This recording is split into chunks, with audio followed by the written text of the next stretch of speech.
Hi, I'm Chef Michael Lombardi, and I'm the chef owner of Si Cara in Central Square, as well as SRV in the South End. And today we're gonna make a Thanksgiving recipe that is really close to my heart.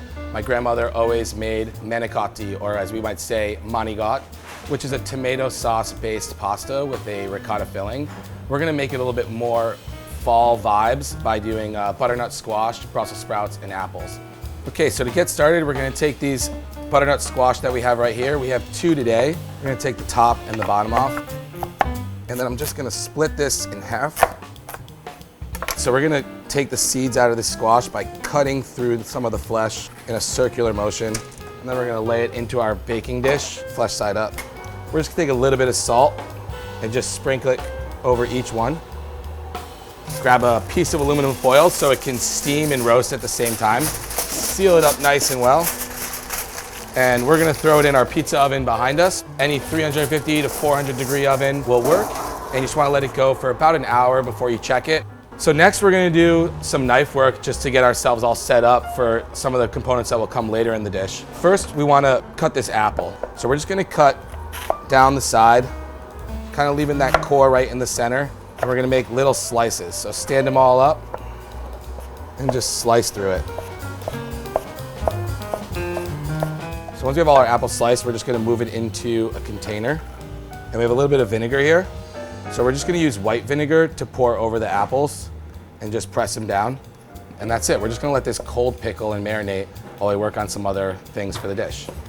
So when working with squash, it pairs very well with the bitterness of Brussels sprouts. So we're gonna take the bottom off where it's a little bit tough. So we'll get maybe 5, 6. So all we wanna do is kind of let the outside of the leaves naturally fall off at first. And then from the bottom, we wanna just gently try to see if we could flick off some more of these. Keeping a paring knife handy in case you have to make a little incision to release the leaf from the stem. Once you get to the part where it starts to get white and a little bit less willing to fall off the outside naturally, half and slice the rest of the Brussels sprouts.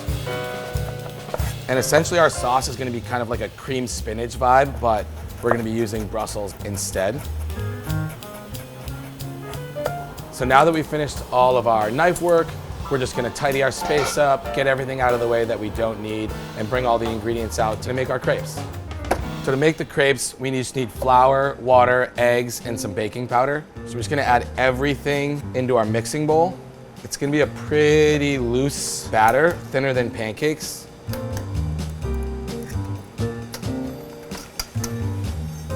There's 2 different styles of making manicotti. One would be a crepe style like we're making, which is a pretty traditional Italian-American thing.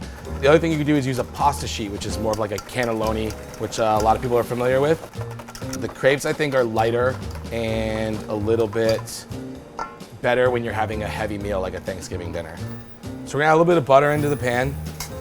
We're not gonna need to add butter every single time, but we just wanna get some fat there to get it started. This is a 2-ounce ladle. Swirl it around. So here I am, just running the spatula under the edge to make sure nothing's sticking.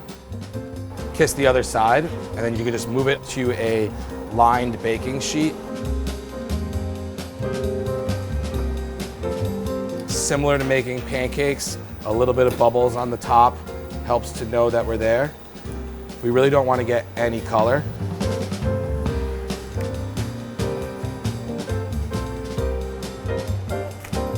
So now we're gonna take the squash out of the oven, making sure that it's fully soft. We'll scoop it and puree it and fold it in with the ricotta. If you have a variable speed, just start at a low speed.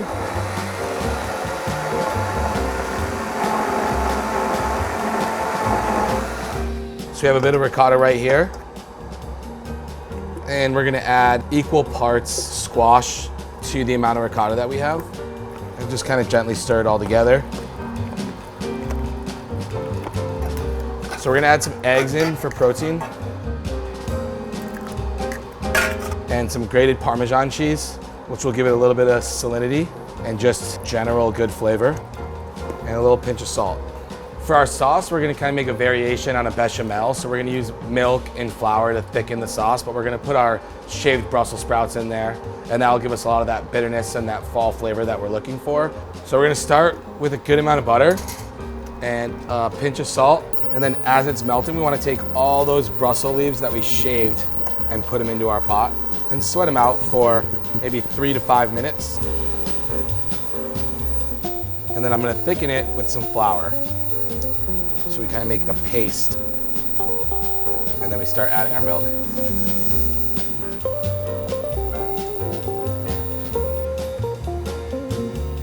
So we're just adding some Parmesan cheese in. We have some pre-ground nutmeg, but you can always grind your own. The sauce is done when it's thick, like a gravy. It should be the consistency of like a tomato sauce. So it just nicely coats the back of a spoon, and that's done. I'm gonna pour a little bit of sauce down into the bottom of the pan. And now taking some filling, we're just gonna scoop it in a line and roll up the crepes.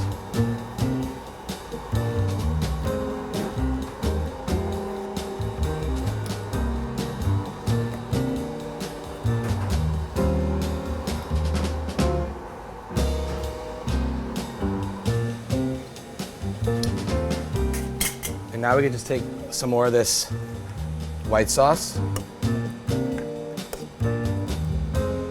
we're gonna take this and go into a 350-degree oven for 30 minutes till the filling's hot, the sauce is hot.